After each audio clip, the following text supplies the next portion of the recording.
पंथ। जबकि असल में जो हमारा पंथ है वो है सत पंथ, यानी हम सत्य मार्गी हैं। हमें कबीर साहब ने बताया या किसी और ने बताया, इससे कोई फर्क नहीं पड़ता।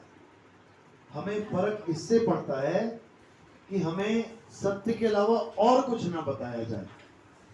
चाहे हमें ज्ञानेश्वर महाराज बता देते, चाहे हमें संत तुकाराम बता देते, चाहे हमें संत नामदेव बता देते, उससे हमें कोई मतलब ही नहीं है। क्योंकि हमारा पंथ काया के आधार पे चलता ही नहीं है।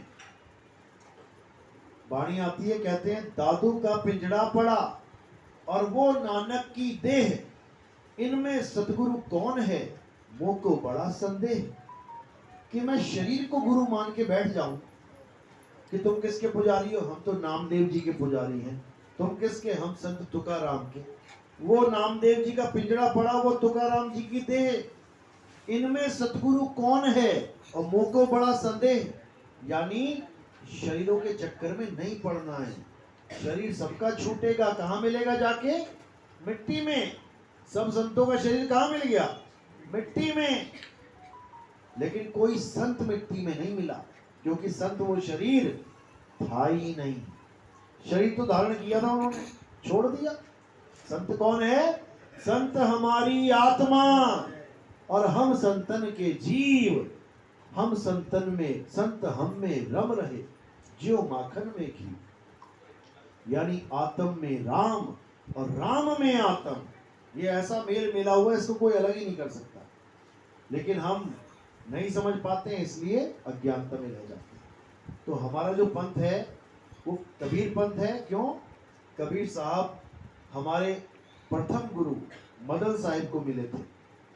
कब मिले थे? अभी कुछ साल पहले, यानी 100 साल के करीब। कबीर साहब गए कब थे इस दुनिया को छोड़ के? आज से लगभग 550 साल, 600 साल पहले। उसके बाद वापस कब आए? अलग अलग संतों को अलग अलग समय में कबीर साहब दर्शन देते आए हैं। जैसे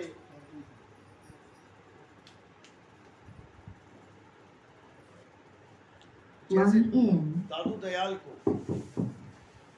जैसे दादू जी को जाने के बाद, उनके जाने के बाद 120 साल पूरे करके चले गए। उसके बाद दादू दयाल जी को मिले, उसके बाद संत घीसा दास को मिले, संत घासीदास को मिले, संत गरीब दास को मिले, नानक साहब को मिले। यानी सब संतों को वो मिले। यहाँ तक कि ज्ञानेश्वर महाराज भी कबीर साहब के दर्शन करने गए थे। कहाँ पे गए थे? काशी में। उनकी वाणियों में दर्ज है ये। उन्हीं की बहन थी मुक्ताबाई।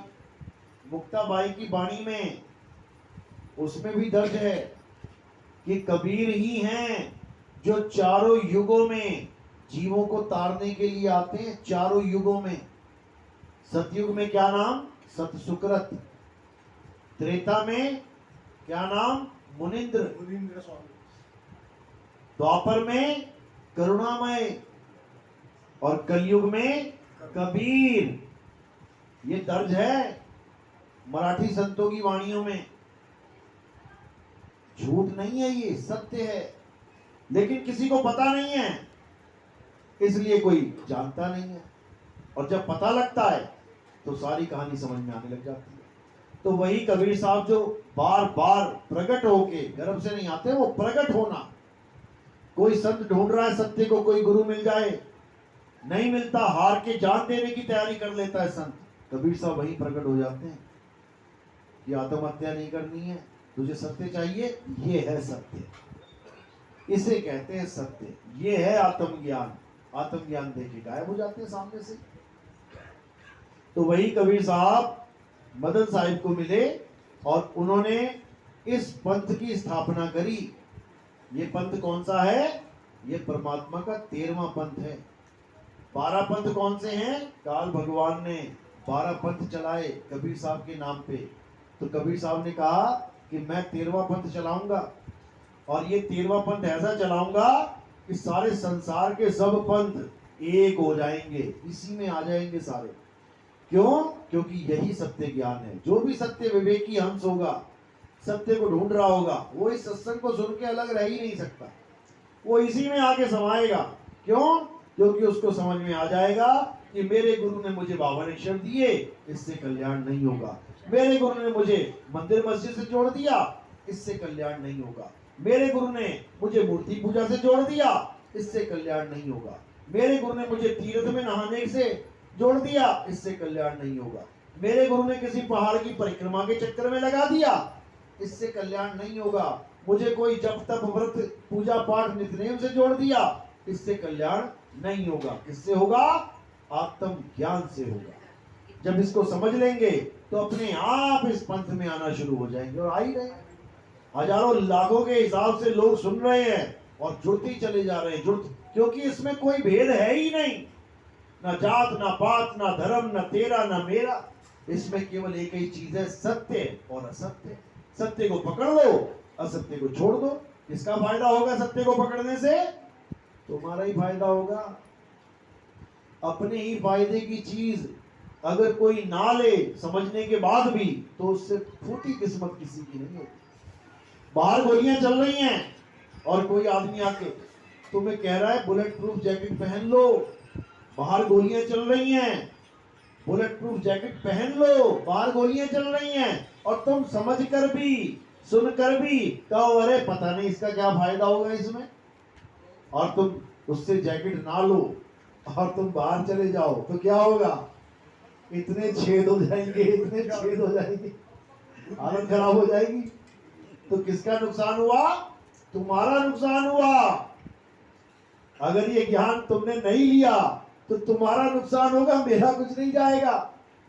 हमारा काम है सत्य बताना। सत्य क्या है? सत्य केवल तुम्हारी आत्मा है। अगर तुमने अपनी आत्मा के अलावा किसी और का ध्यान कर लिया, किसी और को भगवान मान लिया, तो समझ लो कि तुम ऐसे चक्कर में पड़ने वाले हो कि सारा सारा युग बीत जाएगा, तुम्हारी 84 लाख खत्म होने में नहीं आएगी। याद रखना इस बात को।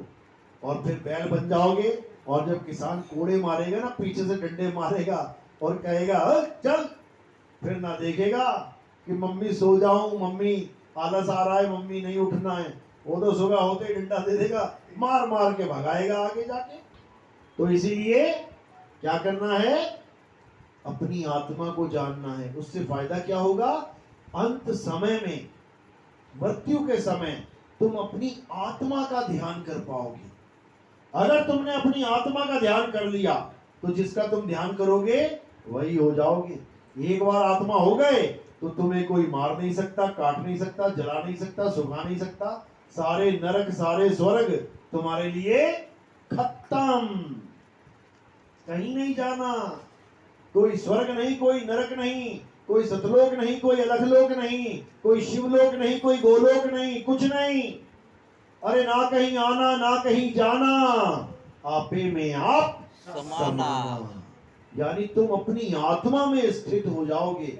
इसी को गीता में स्थित प्रज्ञ बोला गया है। बस यही कहानी है और कुछ नहीं है। यानी क्या करना है? सबसे बड़ा भगवान कौन है? सबसे बड़ा भगवान वो है जो तुम्हें चला रहा है, वो नहीं है जिसकी तुम महिमा गा रहे हो।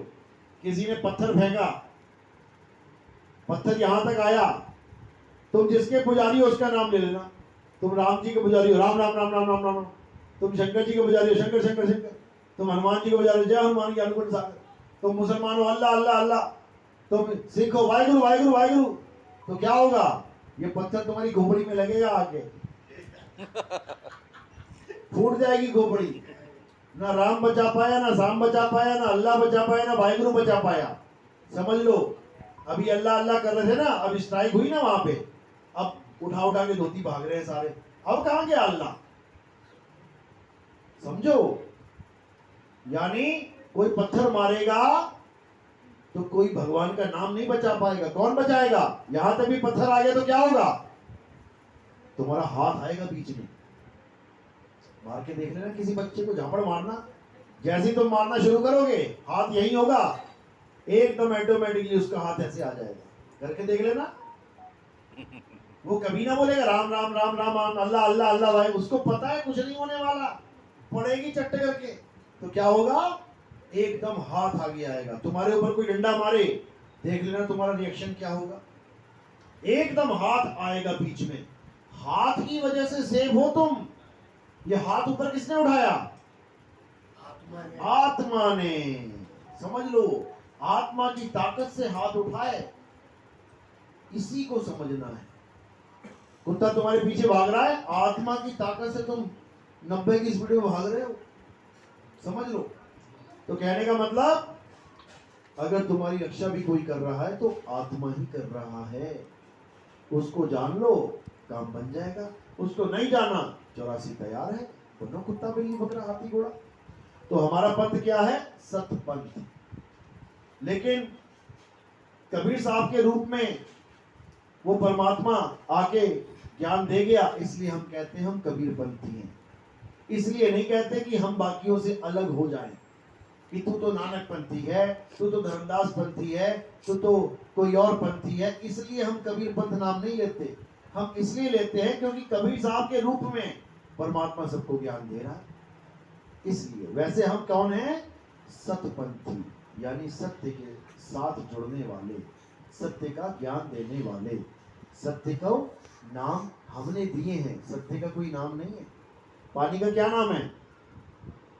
जब पहली बार इंसान ने पानी देखा तो उसके ऊपर क्या लिखा हुआ था? पानी। क्या पानी पे पानी लिखा हुआ है? तो पानी का क्या नाम है? क्या नाम है पानी का? पानी का कोई नाम नहीं है। ये तो हिंदुस्तानियों ने पानी कह दिया, अंग्रेजों ने वाटर कह दिया, किसी ने नीर कह दिया, किसी ने दोहे कह दिया, किसी ने जल कह दिया। असल में पानी का क्या नाम है? कोई नाम नहीं है। इसी प्रकार परमात्मा का कोई नाम नहीं है। हिंदुओं ने अपने हिसाब से लिख डाले, मुसलमानों ने अपने हिसाब से कर लिए, ईसाइयों ने अपने हिसाब से बना लिए, यहूदियों ने अपने हिसाब से बना लिए। और सब किसके हिसाब से बने हैं? इस जीव के हिसाब से। जैसे जिसकी जीव घूमी वैसे अक्षर बन गए। हमारे वालों की घूमी आ आ ई ई उ ऊ, अंग्रेजों की घूम गई A B C D E F, सिखों की घूम गई उड़ा एड़ा इड़ी हस्सा हा हा कक्का खग्गा, अरबियों की घूम गई अलिफ बे ते पे से हे। जिसकी जैसे जीव घूमी अक्षर बन गए, उन्हीं अक्षरों के द्वारा नाम धर लिए गए। अब अपने अपने नामों को पकड़ के रो रहे हैं सारे। मेरा अल्लाह बड़ा, मेरा वाहिगुरु बड़ा, मेरा गॉड बड़ा। चारों लड़ रहे हैं, मर रहे हैं, लाशें बिछ रही हैं। ना अल्लाह देखने आया, कौन मरा कौन नहीं मेरा बंदा। ना कभी राम देखने आया, कौन मरा कौन नहीं। ना वाहिगुरु आया, ना गॉड आया। एक की भी हालचाल पूछने चारों में से कोई नहीं आया। कौन आता है हालचाल पूछने? करती हुई आती है। कौन आती है? एम्बुलेंस आती है, वो हालचाल पूछती जिंदा है कि नहीं। अरे डालो इसको जल्दी, जल्द लेके चलो। ना अल्लाह को टेंशन, ना वाहिगुरु को टेंशन, मरे उसके नाम पे। और एक बार भी हालचाल पूछने नहीं आया। कैसा भगवान है ये भाई? है भी कि नहीं? इसीलिए लोग नास्तिक हो जाते हैं। क्यों? हम भगवान के नाम पे लड़ते रहे और भगवान कभी हालचाल भी पूछने ना आए। इसीलिए लोग नास्तिक हो जाते, कहते हैं हम मानते ही नहीं भगवान को, भगवान कोई है। क्या कहते हैं? है भगवान, चल प्रकट करके दिखा यहाँ पे, ला बुला के दिखा भगवान को अपने।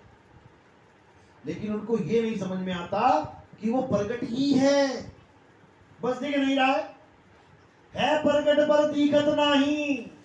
सतगुरु सैन सहारा हो, आवे न जावे, जन्मे नहीं मरे, सो निज पीव हमारा हो। कहते हैं वो प्रकट ही है। देखो हाथ हिल रहा है ना, प्रकट है। आंख चल रही है, बच्चा हंस रहा है, प्रकट है। प्रकट है तभी तो हंस रहा है। और करंट प्रकट है तभी तो पंखा चल रहा है। और करंट प्रकट ना हो तो नहीं चलेगा। तो इसी को समझना है, आत्मा ही सत्य है, उसी को जानना है। आत्मज्ञानी बनना है, पत्थर ज्ञानी नहीं। चलो समझ में आ गई बात? बोलिए परमपिता परमात्मा की जय। सदगुरु नितिन पति साहेब की साहेब बंदगी सतनाम।